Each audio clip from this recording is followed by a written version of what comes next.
Un saludo muy especial a las personas que siguen estas enseñanzas en el canal de YouTube. También un abrazo pues para todos y aquellas personas que por alguna circunstancia de pronto no pudieron asistir el día domingo a la congregación en la iglesia, que sé que también vuelven y revisan las enseñanzas que subimos aquí al canal. Un saludo muy especial para todos, un abrazo de verdad con un cariño muy grande para todas las personas. Continuamos con nuestro estudio de la primera carta de Pablo a Timoteo.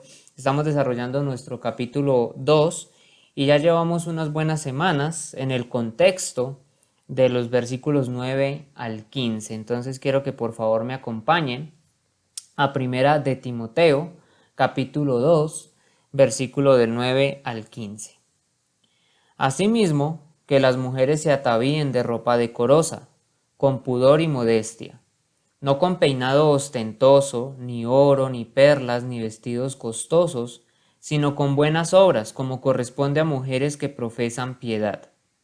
La mujer aprenda en silencio, con toda sujeción, porque no permito a la mujer enseñar ni ejercer dominio sobre el hombre, sino estar en silencio, porque Adán fue formado primero, después Eva, y Adán no fue engañado, sino que la mujer siendo engañada, incurrió en transgresión, pero se salvará engendrando hijos, si permaneciere en fe, amor y santificación con modestia.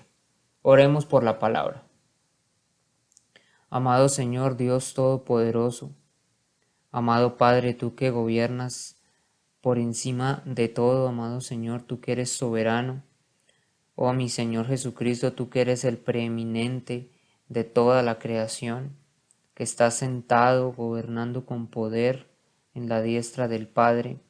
Oh, Dios mío, yo te entrego este momento, te entrego este sermón, lo entrego en tus manos y te pido, Espíritu Santo, por favor, guíanos a la luz escritural, guía nuestras mentes, nuestros corazones. Te pido por las mentes, los corazones de las personas que escuchan esta palabra. Te pido, mi Señor, que los guíes. Te pido, Señor, que les permitas entender, tener luz. Por favor, amado Padre, te lo pido de todo corazón. Guía al predicador, sostén al predicador en este momento. Te entrego todo a ti, mi Señor.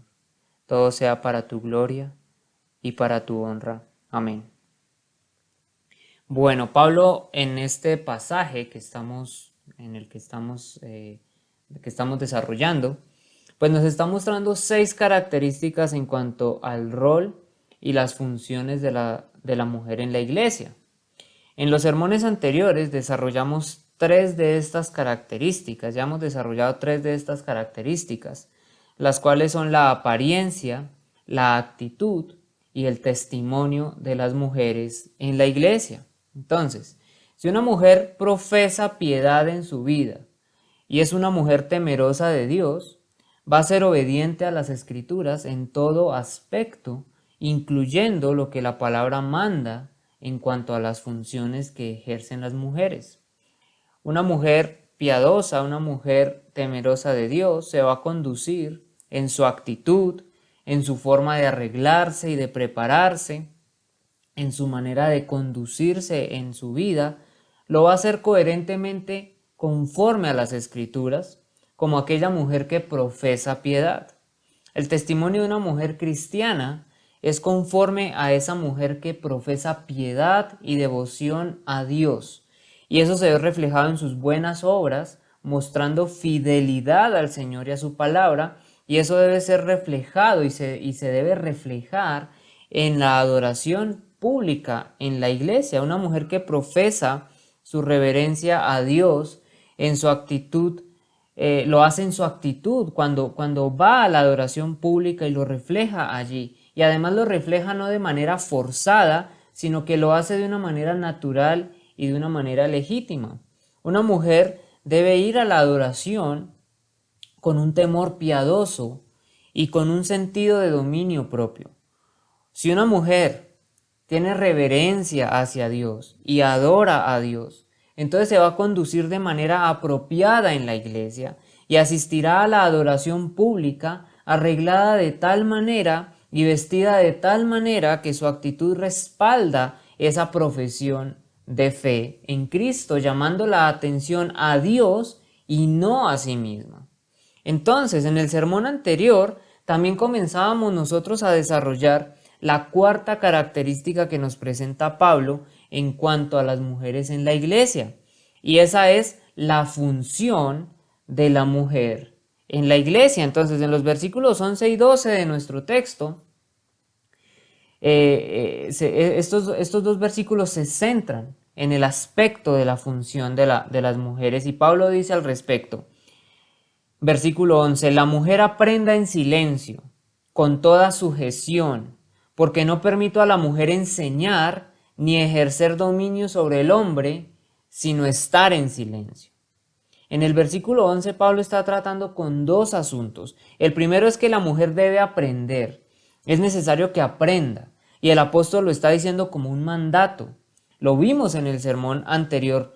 Y la sociedad de la época tenía en poca dignidad a la mujer. Y de alguna manera habían rebajado su espiritualidad. Pero vimos que desde el Antiguo Testamento Dios establece una igualdad espiritual para hombres y para mujeres. Y ambos tienen la misma dignidad ante el Creador. Sin embargo, la igualdad espiritual entre hombres y mujeres no elimina la diferencia en cuanto a sus funciones. Pablo primero establece el derecho de la igualdad que tiene la mujer de aprender. Es decir, está señalando esa igualdad espiritual. Y esa igualdad es clara por toda la Escritura. Y luego de establecer esa igualdad, luego de establecer ese derecho que tienen de aprender en la iglesia, ahora entra a corregir en cómo se debe aplicar esa función de aprendizaje en la iglesia. Pablo dice, aprenda en silencio. Es decir, primero organiza y ordena que la mujer debe aprender y establece el derecho espiritual que tiene. Y luego exhorta el orden de cómo se debe aplicar esto en la iglesia. Y eso nos lleva a analizar escrituralmente las funciones o la función de las mujeres en toda la Biblia. Y en eso quedamos el sermón anterior. Vimos a las mujeres en el marco de la Biblia que tienen una igualdad espiritual con el hombre. Lo vimos en el Antiguo Testamento y lo complementaremos hoy con el Nuevo Testamento. Pero también comenzamos a desarrollar las funciones que desempeña la mujer y lo vimos a través de las Escrituras y comenzamos a desarrollar desde el marco del Antiguo Testamento. Conjuntamente lo terminaremos de desarrollar en este sermón, también viéndolo desde el marco del Nuevo Testamento, para que podamos entender de una manera clara el rol de la mujer y cuáles son sus funciones y por qué son diferentes a las del hombre. Entonces veíamos que Israel y Judá no tuvieron reinas regentes que gobernaban. Veíamos el caso de Atalía y ella fue una usurpadora en el trono, pero no aparece enlistada sobre los reyes de la tierra. Estudiábamos también con una buena profundidad el caso de Débora, quien ejerció tareas de juez en las épocas, o en la época más bien, de los jueces.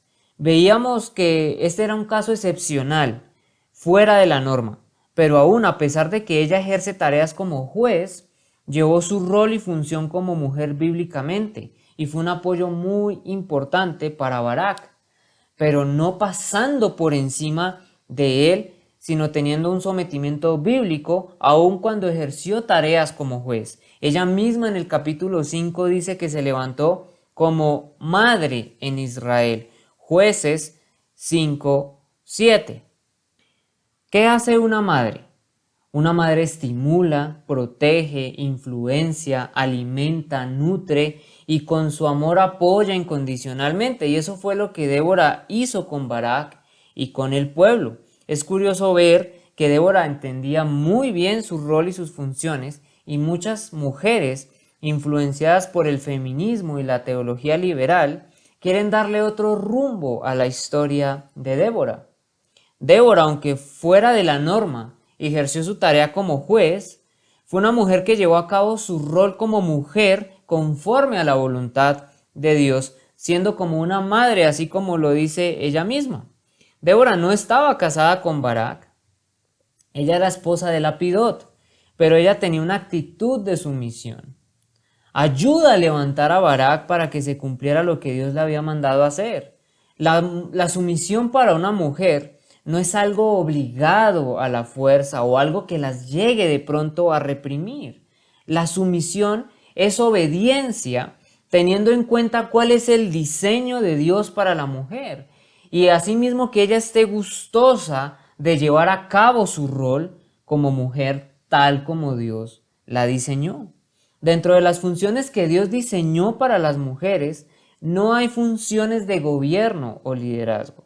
Cuanto más vemos en las Escrituras, no hay una sola mujer que haya escrito un libro, no hay ni una porción de la Escritura, de la Biblia, escrita por una mujer, ni en el Antiguo Testamento, ni tampoco en el Nuevo Testamento. Es cierto que hay 2 libros que llevan el nombre de mujeres como Ruth y Esther, pero no fueron escritos por mujeres. Ahora, el hecho de repasar escrituralmente las funciones de las mujeres, lo que deben hacer y lo que no deben hacer, en ningún momento quiere decir que son menospreciadas o que sus funciones no son importantes. Tampoco quiero menoscabar a las mujeres, simplemente es necesario poder entender qué funciones tenían y qué funciones tienen las mujeres a la luz de la Biblia y qué funciones no les corresponden bíblicamente. Las mujeres tampoco tuvieron un ministerio profético continuo, ni en el Antiguo Testamento ni en el Nuevo Testamento. Esto es muy importante de entender dentro de las funciones de las mujeres. ¿Tuvieron alguna función profética? Sí, claro que sí, lo vamos a ver cómo se desarrolla esto, pero no tienen un ministerio profético como continuo, como tal. No llevan un ministerio profético como lo hicieron los profetas menores o los profetas mayores en el Antiguo Testamento, como sí le fue dada esa tarea a los hombres precisamente. Hay varias mujeres mencionadas como profetisas en el Antiguo y en el Nuevo Testamento. En el Antiguo Testamento hay 5 mujeres que son mencionadas como profetisas. Y quiero que comprendamos cómo fue su rol. La primera mujer mencionada como profetisa es María, la hermana de Moisés. Ella es llamada profetisa una vez. Y esto se debe a que en una ocasión guió a las mujeres de Israel en un himno de alabanza a Dios cuando cruzaron el Mar Rojo. Dicen las Escrituras: María la profetisa, hermana de Aarón, tomó un pandero en su mano y todas las mujeres salieron en pos de ella con panderos y danzas. Y María les respondía: Cantad a Jehová, porque en extremo se ha engrandecido. Ha echado en el mar al caballo y al jinete. Éxodo 15, 20, 21. Dios le da a ella en ese momento una revelación para guiar a las mujeres en un cántico de alabanza.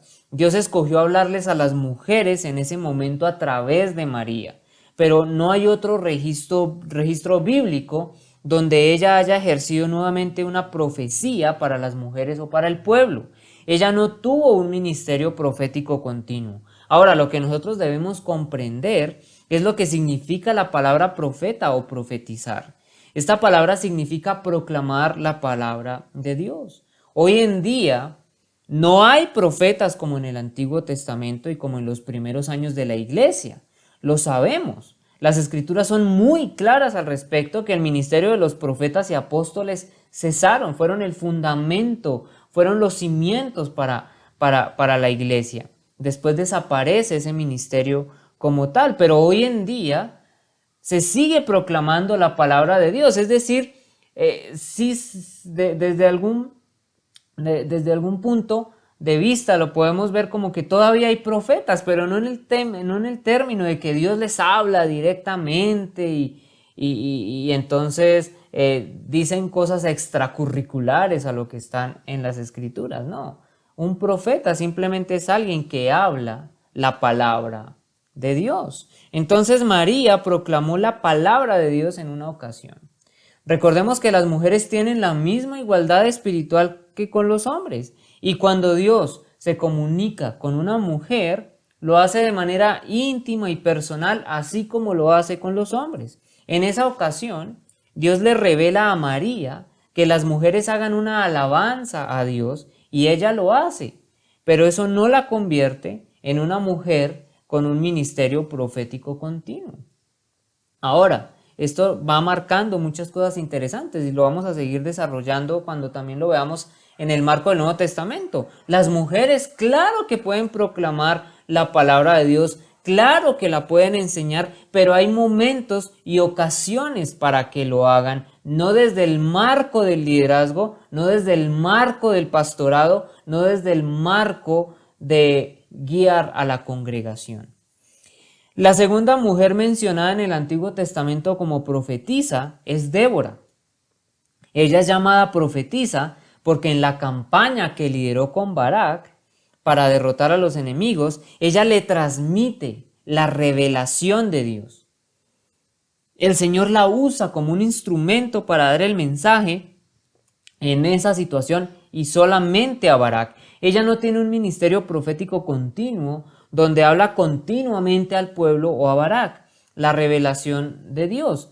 No hay registro en otra ocasión cuando ella se involucró en algún tipo de función profética o temas proféticos continuos. La tercera mujer mencionada como profetisa es Hulda. Ella es mencionada en Segunda de Reyes 22:14 y en Segunda de Crónicas 34:22. Estos pasajes son paralelos, están hablando de la misma situación. Ella es llamada profetisa porque en una ocasión ella da una revelación por parte de Dios al sacerdote Hilcías y a una comitiva que iba con él para que se lo transmitieran al rey Josías.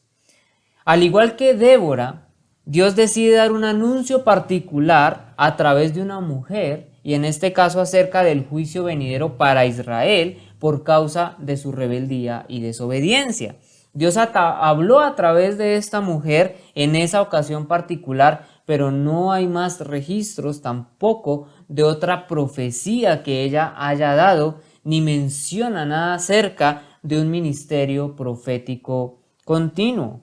La cuarta mujer mencionada en el Antiguo Testamento como profetisa es Noadías. Esta mujer es mencionada en Nehemías 6:14 y es mencionada como una profetisa falsa. Dicen las escrituras, entonces me di cuenta de que ciertamente Dios no lo había enviado, sino que había dicho su profecía contra mí, porque Tobías y Sanbalat le habían pagado. Le pagaron por esta razón, para que yo me atemorizara y obrara de esa manera y pecara, y ellos tuvieran un mal informe de mí y pudieran reprocharme. Acuérdate, Dios mío, de Tobías y de Sanbalat, conforme a estas obras suyas. También de la profetisa Noadías y de los demás profetas que estaban atemorizándome. Nehemías 6, del 12 al 14. Esta mujer ni siquiera proclamó una palabra inspirada por Dios, sino que al igual que otros supuestos profetas que se mencionan aquí, y le dieron a Nehemías profecías falsas, al igual que muchos hombres y mujeres lo hacen en la actualidad. No podemos considerarla ni siquiera como una profetisa real usada por Dios, entonces se descarta cualquier tipo de ministerio o cualquier tipo de mensaje que ella haya querido proclamar. Ella fue hostil contra la reconstrucción de los muros de Jerusalén y ella habría sido una aliada de Sanbalat y de Tobías y de los enemigos que trataron de evitar que los judíos reconstruyeran su ciudad. Ella fue una profetisa falsa. La quinta mujer mencionada como profetisa es la esposa de Isaías, en Isaías 8:3. Dicen las escrituras, me dijo Jehová, toma una tabla grande y escribe en ella con caracteres legibles tocante a Maher Salah Hasbaz. Esto significa el despojo se apresura, la presa se precipita. Luego continúa, dice, y junté conmigo por testigos fieles al sacerdote Urías y a Zacarías, hijo de Jeberequías. Y me llegué a la profetisa, la cual concibió y dio a luz un hijo. Y me dijo Jehová, ponle por nombre Maher Salah Hasbaz, porque antes que el niño sepa decir Padre mío y Madre mía, será quitada la riqueza de Damasco y los despojos de Samaria delante del rey de Asiria. Isaías 8, del 1 al 4. La esposa de Isaías es llamada profetisa en el versículo 3, y esto es porque ella dio a luz un hijo cuyo nombre tenía un significado profético. Ella no da ninguna profecía, solamente da a luz un hijo cuyo nombre tiene un significado profético en contra de los asirios. El significado de la palabra profeta, y lo que nosotros tenemos que entender, es que es usado y fue muy usado también en un marco muy general. Y no quiere decir que porque en ciertas ocasiones estas mujeres cumplieron un papel en la voluntad de Dios y de alguna manera proclamaron el mensaje por parte de Dios, hayan tenido ministerios proféticos continuos. Entonces, no hay en el Antiguo Testamento ministerios proféticos continuos para las mujeres, y esto comienza a sentar un panorama muy claro respecto a las funciones de liderazgo y de autoridad pública que Dios establece. Las mujeres no tuvieron funciones de liderazgo ni de autoridad pública, tampoco de predicación o de enseñanza pública. Ahora, no hay mujeres tampoco sacerdotes ministrando el templo o en el tabernáculo. Dios fue muy claro al establecer el orden sacerdotal y cómo éste se debía llevar a cabo. Entonces, no hay reyes mujeres, no hay sacerdotes mujeres, no hay autores bíblicos de las escrituras mujeres, y no hay profetas mujeres con ministerios proféticos continuos. Entonces aprendemos de manera clara cómo es el diseño de Dios para la función del hombre y la mujer. Es importante que puedan entender que esto no es para menospreciar de alguna manera la capacidad espiritual de la mujer. Estamos hablando de las funciones diseñadas por Dios para ellas. Es muy importante que entendamos que las mujeres fueron muy usadas por Dios tanto en el Antiguo Testamento como en el Nuevo Testamento. Las mujeres fueron usadas por Dios en muchas áreas, pues la mujer tiene la misma igualdad espiritual que el hombre ante Dios, y el Señor se relaciona de la misma manera con hombres como con mujeres. No hay ningún tipo de discriminación espiritual, por así decirlo. Ambos tienen la misma dignidad ante el Creador, solamente que sus funciones para el plan divino son diferentes. Y eso es algo que debemos entender.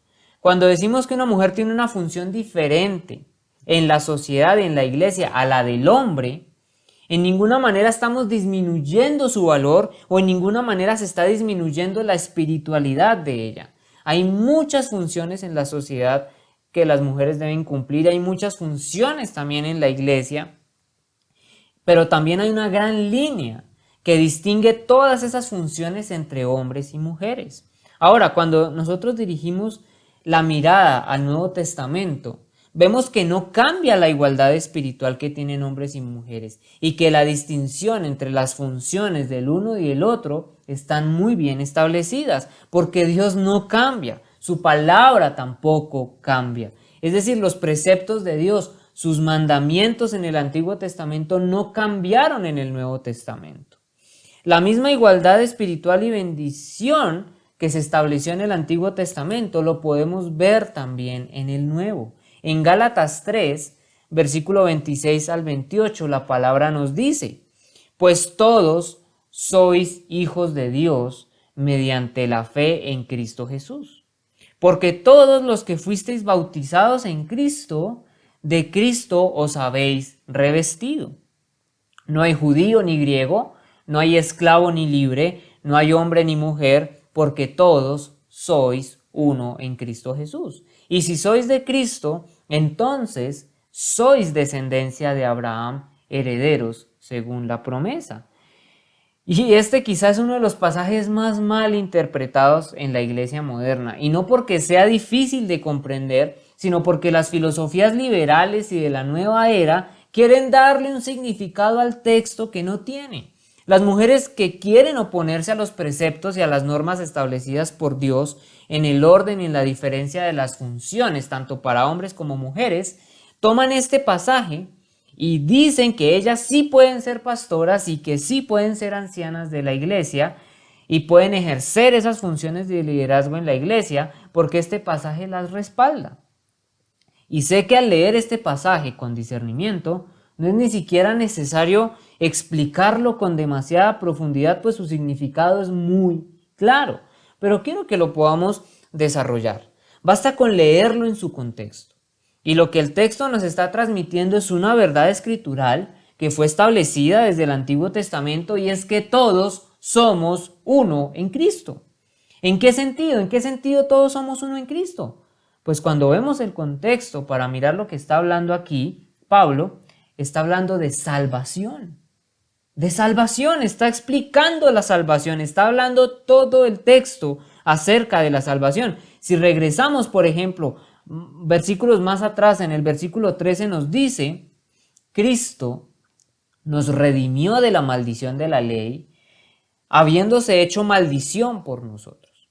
Y avanzamos versículo a versículo y el texto nos está explicando de una manera muy profunda cómo es que Cristo nos salvó y la importancia de su sacrificio. Nos habla de la justificación que por medio de nuestro Señor Jesucristo nos explica muy bien acerca de la ley. Nos muestra que la ley era ese tutor, nuestro ayo, y que ahora nosotros hemos sido liberados en Cristo. Ahora podemos recibir la herencia porque ya tenemos esa mayoría de edad. Y sigue avanzando cada versículo del texto y en ninguna parte del capítulo ni siquiera está hablando de las funciones y de los roles. En ningún momento está diciendo que Cristo vino a abolir las diferencias de los roles entre hombres y mujeres. Todo el texto está hablando de salvación del principio al final. Y llegamos al versículo 23 y Pablo está a punto de dar su conclusión respecto al tema de la salvación que tenemos en Cristo, y dice en versículo 23 en adelante, y antes de venir la fe, estábamos encerrados bajo la ley, confinados para la fe que había de ser reservada. De manera que la ley ha venido a ser nuestro ayo para conducirnos a Cristo, a fin de que seamos justificados por la fe. Pero ahora que ha venido la fe, ya no estamos bajo ayo, pues todos sois hijos de Dios mediante la fe en Cristo Jesús. Porque todos los que fuisteis bautizados en Cristo, de Cristo os habéis revestido. No hay judío ni griego, no hay esclavo ni libre, no hay hombre ni mujer, porque todos sois uno en Cristo Jesús. Y si sois de Cristo, entonces sois descendencia de Abraham, herederos según la promesa. Gálatas 3, versículo 23 al 29. Este texto nos habla de la igualdad espiritual que tenemos en Cristo, sin importar la nacionalidad, sin importar la condición social, sin importar el género, ya sea hombre o mujer. Todos los que se han arrepentido somos hijos de Dios y herederos por igual de la promesa. Pero en ningún momento está hablando de roles y funciones. De hecho, querer interpretar el texto como si nuestro Señor Jesucristo estuviera aboliendo las funciones y los roles es violentar y forzar de una manera muy descarada el texto. Ya es definitivamente forzarlo de una manera absurda. Miren, con una pequeña gota de buen juicio y leer el texto con discernimiento, hasta el más novato, el más inmaduro en la fe puede entender claramente de lo que está hablando el texto. Y es de salvación. Aquí no está hablando de funciones ni de roles. Aquí no hay ninguna controversia. Y es que muchos quieren plantear controversia con este texto, pero es que no hay ninguna. El texto es muy sencillo de entender. Es muy claro, claro que no hay diferencia en Cristo, todos somos iguales ante los ojos del Señor. Dios no hace acepción de personas, como Él mismo lo dice. Para la salvación no hay acepción de personas.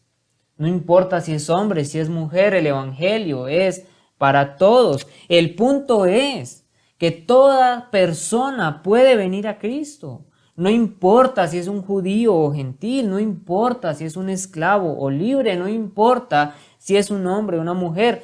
Todos pueden recibir vida eterna en Cristo. Todos los que creemos en su santo nombre somos hijos de Dios. Somos la simiente de Abraham, seamos hombres o mujeres. Esto es que estamos conectados a la promesa que Dios le hizo a Abraham, quien en cierta manera es una especie de padre de aquellos que tienen fe. Todos los que han creído y se han arrepentido de manera genuina son herederos según la promesa. Somos hechos hijos y por lo tanto poseemos al Espíritu Santo y no hay desigualdad allí. El pasaje entero, antes y después, está hablando de la realidad maravillosa de la salvación en Cristo, la cual está disponible a toda gente y es una verdad maravillosa para el cristiano y que además nos debe motivar a seguir adelante y a esforzarnos por la santificación en nuestras vidas y por ser obedientes a la palabra de Dios, pero no seamos necios, tratando de forzar textos de una manera tan desvergonzada, de tal forma de querer tratar de acomodar las escrituras a la cultura y a la filosofía moderna. Seamos diligentes en el estudio de la palabra. Es una distorsión absurda de las escrituras el tratar de tomar este pasaje y promover a través de él que las funciones son iguales, cuando ni siquiera está hablando de funciones. Únicamente está hablando de vida espiritual, de la vida espiritual disponible a través de la gracia de Dios en Jesucristo. No hay duda de que hay igualdad espiritual también en el Nuevo Testamento. Dios no cambia. Tanto en el Nuevo como en el Antiguo Testamento está establecida esa igualdad espiritual, esa dignidad ante los ojos de Dios para hombres y mujeres es idéntica. Todas las promesas espirituales del Nuevo Testamento, todas las bendiciones del Nuevo Testamento, toda la rendición de cuentas del Nuevo Testamento espiritualmente, en términos de cómo vivir y de lo que Dios hará con respecto a esto, es para hombres y para mujeres por igual. No está aislado únicamente para hombres, pero eso no quiere decir que las funciones ahora cambiaron. Dios diseñó las funciones para el hombre y para la mujer y permanecen, establecen, pero eso no quiere decir en ninguna manera que haya una especie de menosprecio o que haya alguna especie de, no sé, desigualdad espiritual, por así decirlo, en las Escrituras.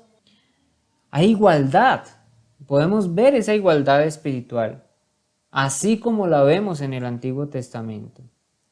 Los deberes espirituales, las bendiciones espirituales, son para hombres y para mujeres por igual.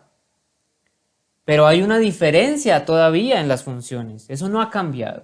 Por ejemplo, en el Nuevo Testamento no hay una mujer predicadora, no hay una mujer pastor, maestra en el Nuevo Testamento, no hay una mujer que haya sido anciana en una congregación, no hay una mujer que lidera una campaña evangelística. No hay una mujer que escribió libros tampoco en el Nuevo Testamento, ni siquiera una porción del Nuevo Testamento. Ahora, esto no quiere decir que una mujer no pueda escribir libros. Estoy hablando del canon bíblico. Estoy hablando de los libros de la Biblia. Entonces, todos los 66 libros de la Biblia son escritos por hombres. Y el Nuevo Testamento es coherente con el plan de Dios para las mujeres, como fue revelado en el Antiguo Testamento. Ninguna mujer es presentada como una mujer evangelística que lidera algún tipo de campaña evangelística o que va plantando iglesias en un lado y en otro. Ninguna mujer es un predicador maestro, ninguna mujer pastoreó una congregación, ninguna mujer asume la función de anciano. No se registra en el texto de todo el Nuevo Testamento un sermón presentado por una mujer o una enseñanza pública dada por una mujer. Las mujeres no tienen tampoco las funciones de profetas en el Nuevo Testamento como un ministerio continuo. Algunos pueden decir que las 4 hijas de Felipe profetizaron, y es verdad. Estas mujeres profetizaron, dice la palabra. Al otro día, saliendo Pablo y los que con él estábamos, fuimos a Cesarea, y entrando en casa de Felipe el evangelista, que era uno de los 7, posamos con él. Este tenía 4 hijas doncellas que profetizaban. El texto no nos dice que fueron profetas establecidas o que eran evangelistas o pastoras o ancianas encargadas del liderazgo de alguna iglesia. Dice que profetizaban. Lucas no revela la naturaleza de esa profecía. Puede que hayan profetizado una vez en particular, o ya que profetizar en un marco más general es comunicar la palabra de Dios, puede que estas mujeres hayan también ministrado a algunos individuos, y es que la mujer puede hablar conforme a la palabra de Dios. El hecho no es que no pueden enseñar en ningún momento, el asunto es que ellas no pueden liderar públicamente, pero una mujer puede enseñar en cualquier momento, puede hablar de la palabra de Dios en cualquier momento cuando se le presente la oportunidad y cuando sea el momento apropiado.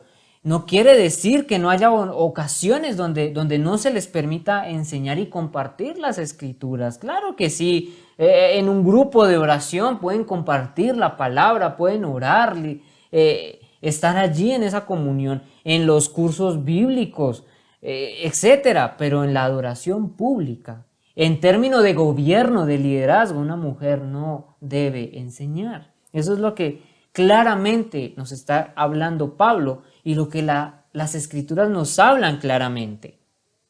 María, la madre del Señor Jesús, ella misma habló proféticamente cuando ella recibió la palabra de Dios mismo. La respuesta en la presencia de Elizabeth, ella presentó lo que se había convertido como su Magnificat, su gloria a Dios. Ella presenta lo que es inspiración divina en ese sentido. María profetizó, proclamó lo que la palabra significa.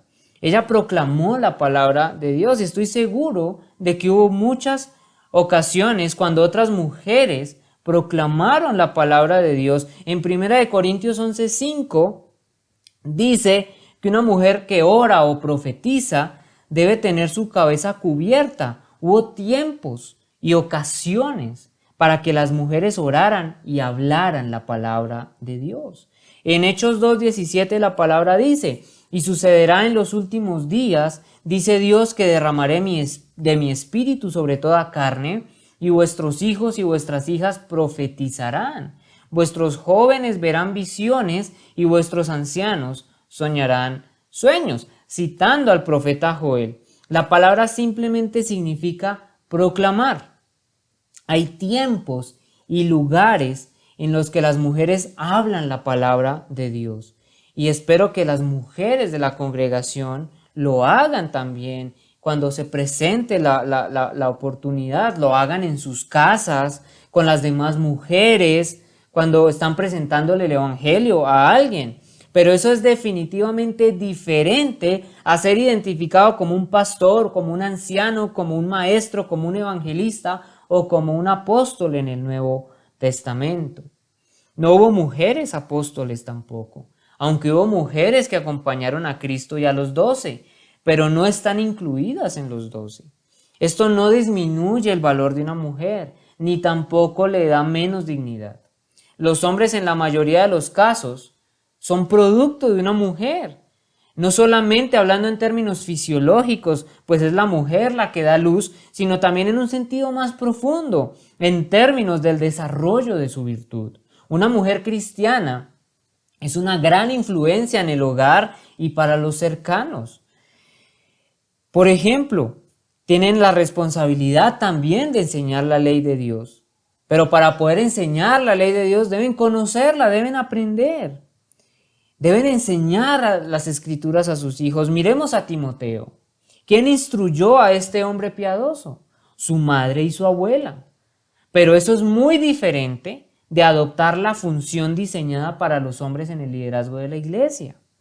Las mujeres presentan roles y funciones muy importantes dentro del plan de Dios y el Señor se agrada en utilizar a hombres y mujeres para sus propósitos divinos. El Señor Jesucristo guió a una mujer hacia el conocimiento de sí mismo y se le presentó directamente como el Mesías. Esta mujer fue la samaritana, aquella mujer que había tenido tantos maridos, y esto no impidió que el Señor mostrara misericordia con ella. En Lucas 13 y Marcos 5 el Señor cura a una mujer. Mostró igual misericordia para hombres y mujeres, porque somos iguales ante los ojos del Creador. Jesús le enseñó a mujeres. Lucas 10, 38, 42. Dice, aconteció que yendo de camino entró en una aldea y una mujer llamada Marta le recibió en su casa. Esta tenía una hermana que se llamaba María, la cual sentándose a los pies de Jesús oía su palabra. Lo presenta ahí en esa función de enseñar a mujeres y es coherente con lo que Pablo está indicándole a Timoteo. La mujer aprenda en silencio. Las mujeres deben aprender, pues tienen el mismo valor espiritual que los hombres y la misma dignidad. A nuestro Señor Jesucristo le ministraron personalmente mujeres. Las Escrituras dicen, aconteció después que Jesús iba por todas las ciudades y aldeas predicando y anunciando el evangelio del reino de Dios, y los 12 con él. Y algunas mujeres que habían sido sanadas de espíritus malos y de enfermedades, María que se llamaba Magdalena, de la que habían salido 7 demonios, Juana, mujer de Chuza, intendente de Herodes, y Susana y otras muchas le servían de sus bienes. Lucas 8 del 1 al 3. Aquí tenemos a un grupo entero de mujeres que lo rodeaban y le ofrecieron su cuidado y apoyo y sustento. Pudo haber sido que proveyeron alimentos, hospedaje, quizá repararon sus ropas, se reunían para orar, pero en ningún momento esas mujeres predican o enseñan. Tuvieron una función muy especial ahí, pero esa función fue distinta a la de Cristo y distinta a la de los apóstoles. El Señor Jesucristo restaura a la mujer adúltera, la perdonó, la amó y la redimió de su pecado y reprendió a aquellos hombres impíos que de una manera hipócrita la condenaron sin condenarse a sí mismos por el mismo pecado. Jesús llamó a la mujer a la prioridad más elevada en la vida y esa fue la obediencia. Cuando Jesús resucitó de entre los muertos, ¿a quién se le apareció primero?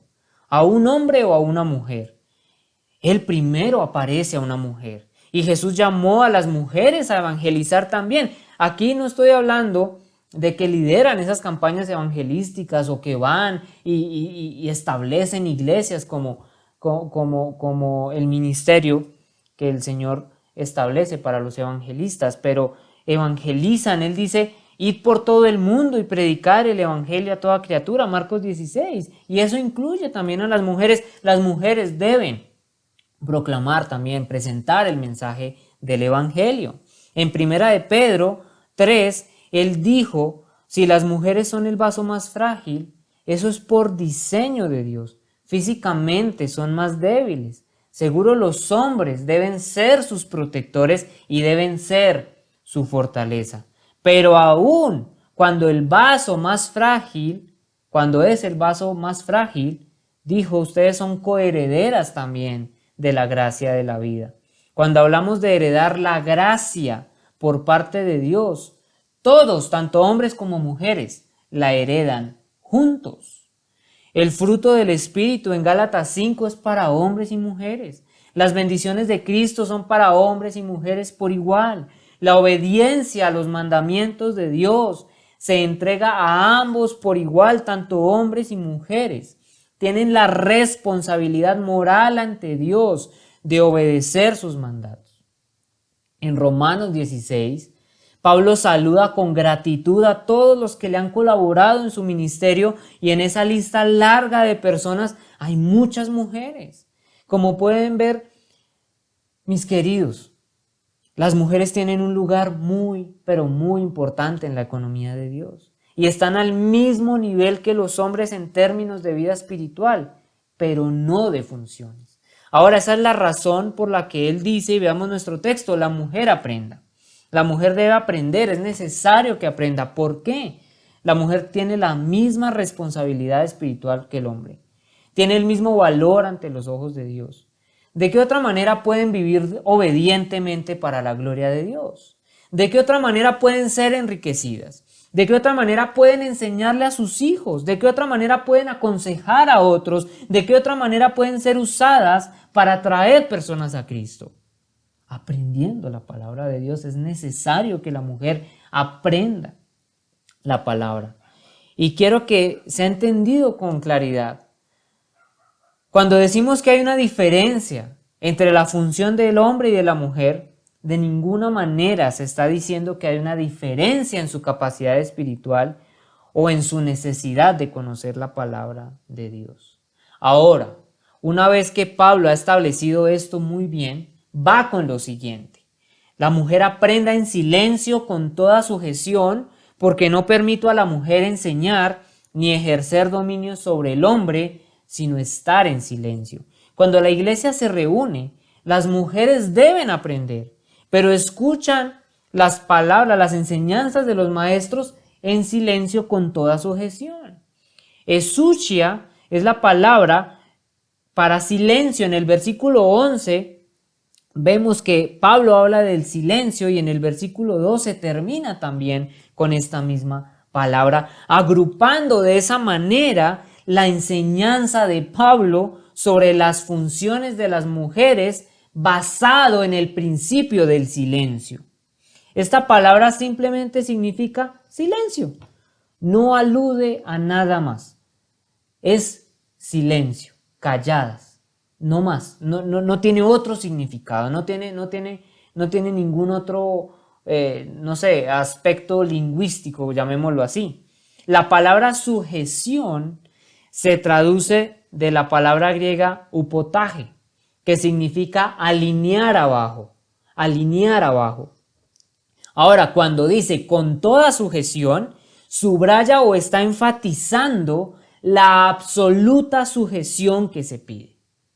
En el contexto de la adoración, vemos entonces que la mujer debe estar en silencio y debe estar además agradada y contenta con su función de aprender. Recordemos que la sujeción no es algo allí obligado, no es algo allí que las reprime. La sujeción es un claro entendimiento del diseño que Dios tiene para la mujer y ella está agradada de cumplir lo que Dios, el propósito que Dios tiene en su vida. Entonces ellas están contentas en su función de aprender y eso es lo que la palabra nos dice aquí.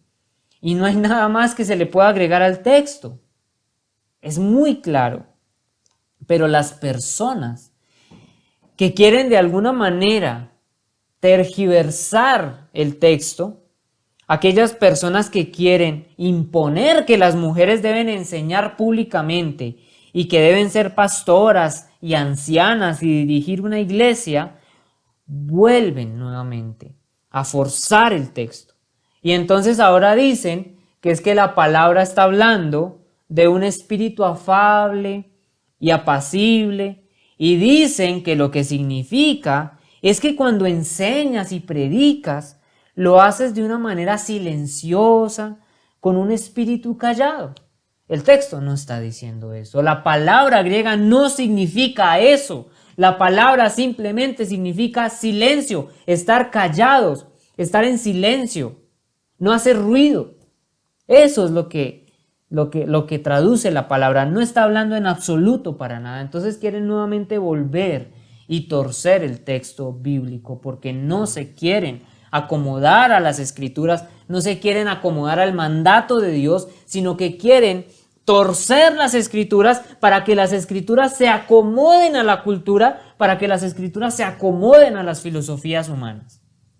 Ahora, está también el otro extremo que quieren de alguna manera, como sucedía en la antigüedad, reprimir a la mujer y tener en poco valor a la mujer y dicen que la mujer no puede pronunciar ni siquiera una palabra en la iglesia, que de alguna manera no tienen ni voz ni voto, que la mujer no debe dirigir la palabra a nadie, sino que permanecer en un silencio total en la iglesia, que las mujeres nunca dan un testimonio, nunca pueden orar en la iglesia, que las mujeres nunca pueden hablar ni pronunciar palabra alguna. Ninguna de estas dos posturas es bíblica, por supuesto que no. Y es que el texto es muy sencillo de entender cuando se mira en su contexto. Está hablando de silencio y de sujeción, pero en términos de la enseñanza en la adoración pública. Miremos el texto nuevamente, versículo 11. La mujer aprenda en silencio con toda sujeción. ¿De qué está hablando este versículo? De enseñanza. Es claro, no está diciendo que no puede pronunciar ni una sola palabra o que no puede ni siquiera orar o algo por el estilo. Pablo sigue exponiendo su punto del silencio en la enseñanza, versículo 12. Dice, porque no permito a la mujer ¿qué? Enseñar, ni ejercer ¿qué? Dominio sobre el hombre, sino estar en silencio. Nuevamente, ¿de qué está hablando este versículo también? De la enseñanza.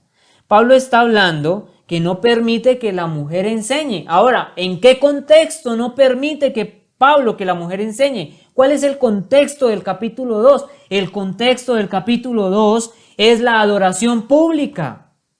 Al igual que lo veíamos con la oración evangelística, cuando nos reunimos públicamente a orar por los perdidos, los hombres lideran la oración evangelística. No quiere decir que la mujer no ore por los perdidos, está hablando de la adoración pública, está hablando del día del Señor, cuando la iglesia se reúne en el día del Señor para la adoración. Ese es el contexto. Entonces Pablo está diciendo, la mujer no puede enseñar, debe permanecer en sujeción, no tiene que tener autoridad sobre el hombre. ¿En qué sentido? La adoración pública.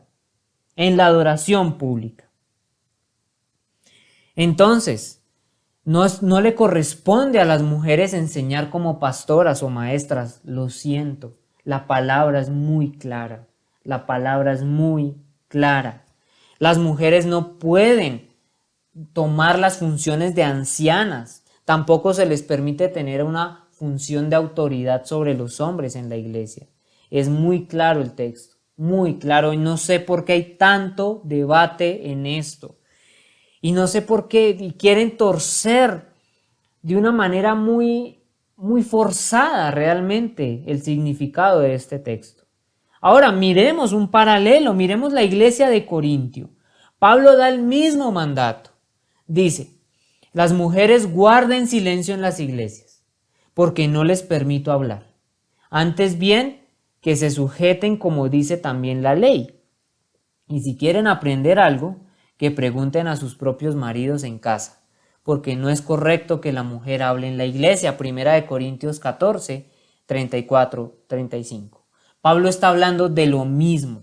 Recordemos que en la iglesia de Corintio, Pablo también está organizando muchos aspectos y temas relacionados a la iglesia, y cuando ésta se reúne en la adoración pública, Pablo está organizando toda la adoración pública también. La iglesia tenía muchas deficiencias y muchos problemas estaban allí ocurriendo, y Pablo organiza la iglesia y llega a organizar la adoración pública. Y nos preguntaremos, ¿por qué Pablo dice esto? ¿Acaso son ideas suyas solamente? ¿Pablo es machista? Como dicen algunos que promueven que la mujer debe ser pastora y tener liderazgo por encima del hombre y ser anciana en una iglesia. No, para nada.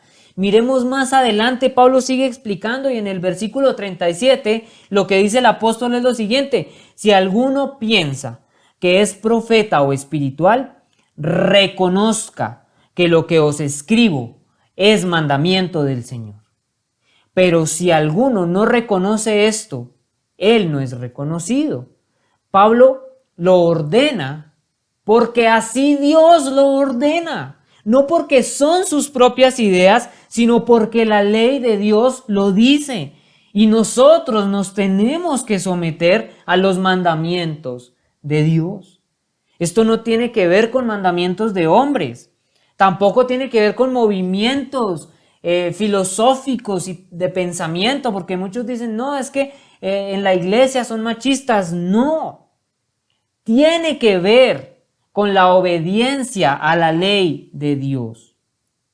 Esto tampoco tiene que ver con algún tipo de incapacidad que tenga la mujer, ni tampoco con respecto a algún tema psicológico. No, una mujer no debe predicar en la iglesia y no tiene funciones de autoridad por encima del hombre por la simple razón de que la ley de Dios dice que no lo pueden hacer.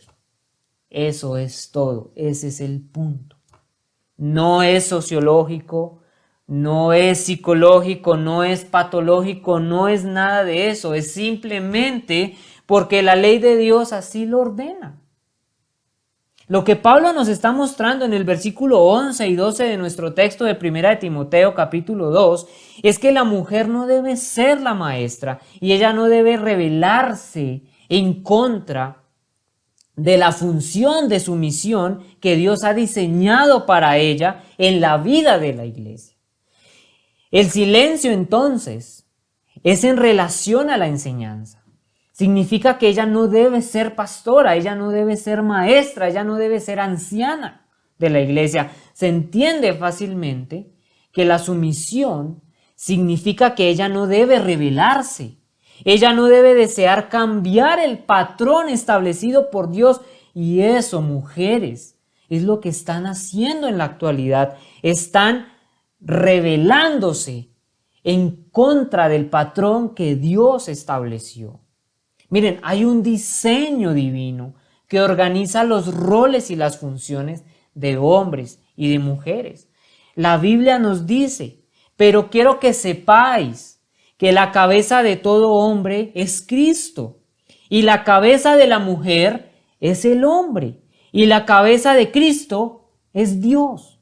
1 Corintios 11:3.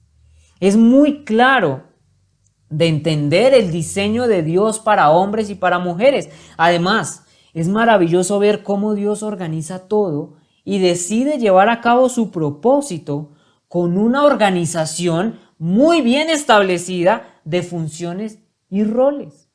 Las mujeres son colocadas en un lugar de sumisión a los hombres simplemente por diseño de Dios. Ahora, creo que debo hacer un paréntesis porque esto no quiere decir que el hombre llegue de alguna manera, a ejercer violencia o de alguna u otra manera tratar mal a una mujer. En absoluto no está diciendo eso.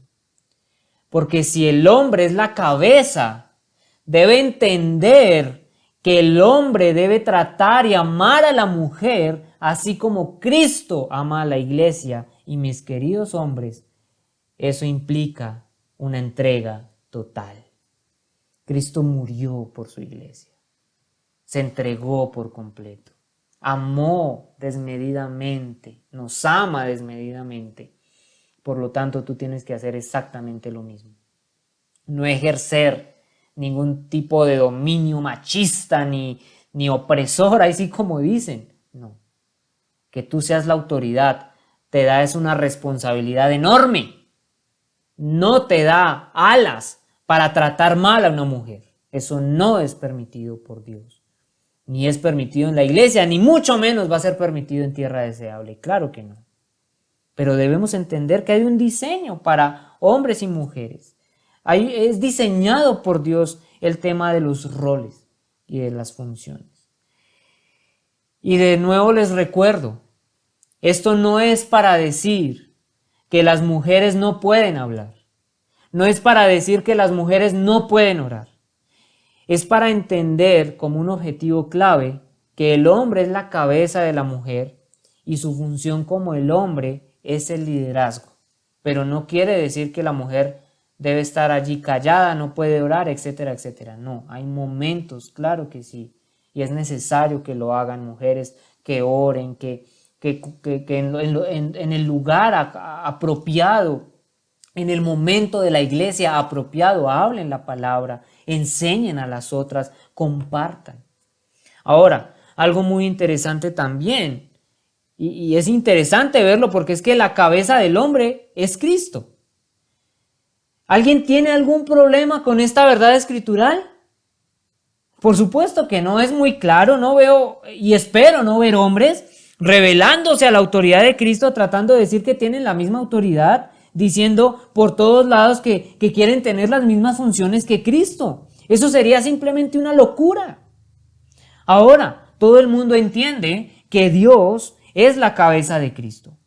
Cristo viene en sujeción a su Padre, se convierte en un siervo, adoptó la forma de siervo, de un siervo, se humilló a lo sumo y cumple su función. Esto no quiere decir que Cristo es menos deidad que el Padre, porque ciertamente Cristo es Dios, pero aún en la relación que existe entre las personas de la Trinidad, tienen roles y funciones establecidos. Entonces, ¿por qué debatimos acerca del hecho que el hombre es la cabeza de la mujer? Esto es simplemente básico y es por diseño divino nada más. Ahora nos podemos preguntar por qué Dios estableció los roles de esta manera, por qué las mujeres o a las mujeres no les fue dado el rol de liderazgo ni de enseñanza pública, por qué los hombres parecen llevar aquí una ventaja frente a las mujeres. Ciertamente no es así, pero si quieren saber el porqué de todo esto, no pueden dejar de escuchar el próximo sermón, porque ahí es donde vamos a profundizar todo esto a la luz de las Escrituras. Oremos. Amado Señor, Dios Todopoderoso, oh, santo y glorioso eres tú, mi Señor. Gracias por tu palabra. Gracias, amado Señor, por la exposición de tu palabra. Te pido, mi Señor, que tanto hombres como mujeres podamos entender muy bien este tema de las funciones, del plan divino y del diseño divino que tú tienes para el hombre y para la mujer. Permítenos, Señor, poder escudriñar las Escrituras con más profundidad. Permítenos poder entender, Espíritu Santo, a la luz de las Escrituras, las verdades y los mandatos que tú has establecido, mi Señor. Te pido, Dios mío, tráenos luz, ilumina nuestro camino, Espíritu Santo. Guíanos, por favor. Guíanos a un entendimiento claro. Guíanos a una organización conforme a tu voluntad de la iglesia, mi Señor. Dios mío, gracias, amado Padre, por permitirnos este espacio. Gracias por permitirme exponer tu palabra, mi Señor. Todo es para tu gloria y para tu honra. Amén.